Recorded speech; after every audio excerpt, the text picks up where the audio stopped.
मैं हूं कर्नल दानवीर और आप हैं मेरे साथ हिंदुस्तान की जियोपॉलिटिक्स, सुरक्षा और रणनीति और आज हम बात करने वाले हैं चाइनीज डिसएंगेजमेंट जो पेंगोंग त्सो में हो रहा है।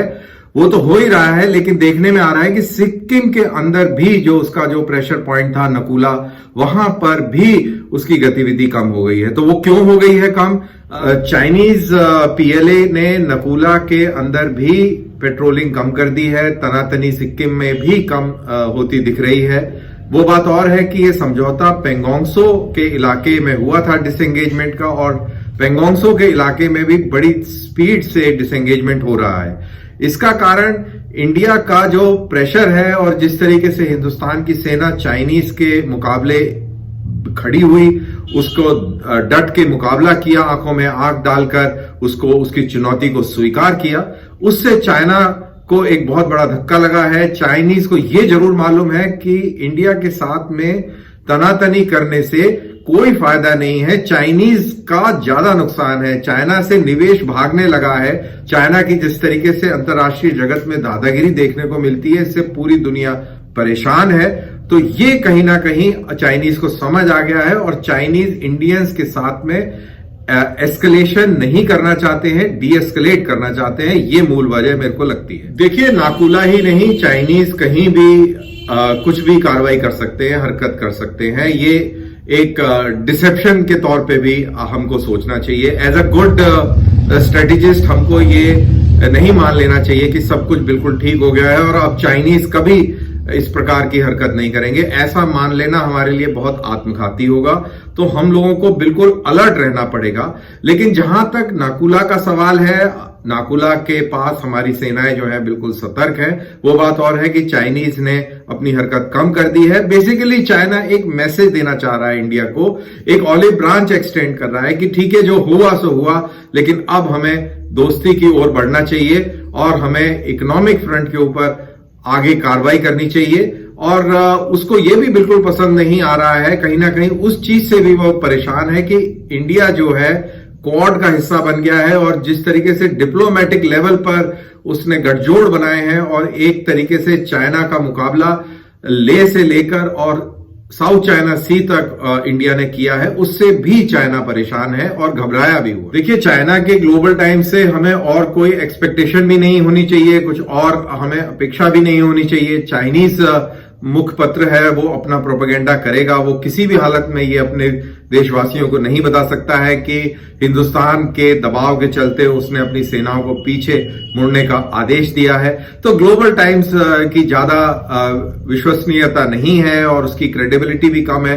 तो मेरे ख्याल से उसके ऊपर ज्यादा टिप्पणी करने की आवश्यकता भी नहीं। चीन को एक समय ऐसी उम्मीद थी कि ट्रंप के जाने के बाद जो बाइडेन आएंगे तो वो नरम रुख रखेंगे चाइना के खिलाफ, लेकिन ऐसा नहीं हुआ। जो बाइडेन ने भी अपनी सख्ती बरकरार रखी है। साउथ चाइना सी के अंदर जो जंगी बेड़े अमेरिका के मौजूद थे, वो अभी भी वहां पे मौजूद हैं और इससे चाइना परेशान हुआ है। चाइना ऐसी स्थिति में बिल्कुल नहीं चाहता कि दो तरफ वो मोर्चा खोल दे, एक साउथ चाइना सी में और दूसरी तरफ इंडिया में। तो इंडिया की तरफ तो वो डिसएंगेजमेंट कर रहा है, जिससे कि उसका जो पूरा फोकस है वो साउथ चाइना सी के ऊपर रहे। इसीलिए वो युद्धाभ्यास कर रहा है इस समय, और वो अपने डिफेंस के लिए युद्धाभ्यास कर रहा है, ना कि कोई उसका आक्रामक तेवर है। उसके लिए बड़ी असमंजस वाली स्थिति है। जिस इलाके को वो क्लेम करता था अपना, अब वो पूरी तरह कंटेस्ट कर रही है इंटरनेशनल कम्युनिटी, और उसमें सबसे आगे अमेरिका है और हिंदुस्तान भी उस गठजोड़ का एक महत्वपूर्ण सहयोगी है, उसका एक हिस्सेदार है। चाइनीज की जो उम्मीद थी कि ट्रंप के जाने के बाद में जब जो बाइडेन आएंगे तो उनका अमेरिकन रुख जो है वो बदला हुआ होगा, लेकिन ऐसा नहीं हुआ और बल्कि स्टांस और भी हार्ड हो गया है। अब जो बाइडेन अपग्रेडेड क्वाड की बात करने लगे हैं। जो बाइडेन ने इतना हार्ड स्टांस लिया है कि उनके साथ में सारे मुल्क जो हैं डेवलप्ड वर्ल्ड के, वो सब साथ जुड़ गए हैं। वेस्टर्न पावर साथ जुड़ी हुई हैं। फ्रांस भी अमेरिका के साथ खड़ा हुआ है और ये जो गठजोड़ है ये अब ट्रंप के टाइम से भी ज्यादा मजबूत है। और जो बाइडेन का जो स्टांस है वो रिटोरिक बेस्ड कम और एक्चुअल एक्शन वाला ज्यादा है। और इससे चीन बहुत बहुत बौखलाया हुआ है, बहुत परेशान है, इसीलिए उसकी परेशानी जो है बढ़ती जा रही है। साउथ चाइना सी के अंदर जो अमेरिकी जंगी बेड़े हैं वो बहुत ही घातक हैं, बहुत ही ज्यादा युद्ध सामग्री ले जाने में सक्षम है और न्यूक्लियर पावर्ड है, न्यूक्लियर आर्म्ड है। जैसे ओहायो न्यूक्लियर क्लास सबमरीन है, ये 16 बैलिस्टिक मिसाइल्स लेके जा सकती है और जाती है। और उधर रूजोवेल्ट जो एयरक्राफ्ट कैरियर है, तकरीबन 90 एयरक्राफ्ट्स को लेके जा सकता है। साथ में रूजोवेल्ट एयरक्राफ्ट कैरियर के ऊपर भी न्यूक्लियर वेपन्स है और ये सिर्फ रूजोवेल्ट नहीं बल्कि निमिट्ज क्लास के भी एयरक्राफ्ट कैरियर है वहां पर। बेसिकली 2 कैरियर ग्रुप्स वहां पर मौजूद हैं साउथ चाइना सी में। और 2 कैरियर ग्रुप्स का मायना यह है कि आप इसको अगर हिंदुस्तान से तुलना करें तो इंडिया की 2 नेवीज के बराबर वहां पर नेवी अमेरिका की मौजूद है। तो इतनी भारी संख्या में जो नेवल पावर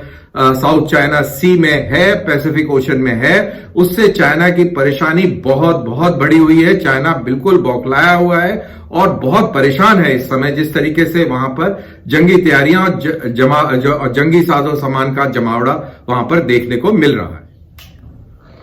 उधर ऐसा नहीं है कि सिर्फ इंडिया की तरफ से डिसएंगेजमेंट हो रहा है क्योंकि चाइनीज को हिंदुस्तान के साथ में दोस्ती करनी है। सिर्फ इतना अकेली बात नहीं है और ये भी बात अकेली नहीं है कि वो उसके मुल्क से निवेश भाग रहा है और उसको लग रहा है कि हिंदुस्तान से दोस्ती करनी जरूरी है।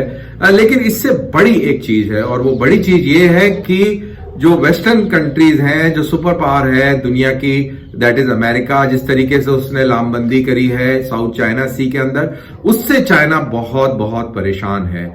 और उसकी वजह से उसकी एक मजबूरी भी है कि वो अपनी 2 फ्रंट वॉर को 1 फ्रंट वॉर कन्वर्ट कर दे। वो इंडिया की तरफ से तनातनी कम करे फॉर द टाइम बीइंग और अमेरिका और उसकी फोर्सेस के खिलाफ अभी फिलहाल फोकस करे, क्योंकि ताइवान को भी एक तरीके से रिकॉग्निशन अमेरिकन की तरफ से मिला है जब से जो बाइडेन आए हैं। जो बाइडेन ने ताइवान को एक स्पेशल आइडेंटिटी देने की और स्पेशल जगह देने की के संकेत दिए हैं, जिससे चाइना काफी परेशान है।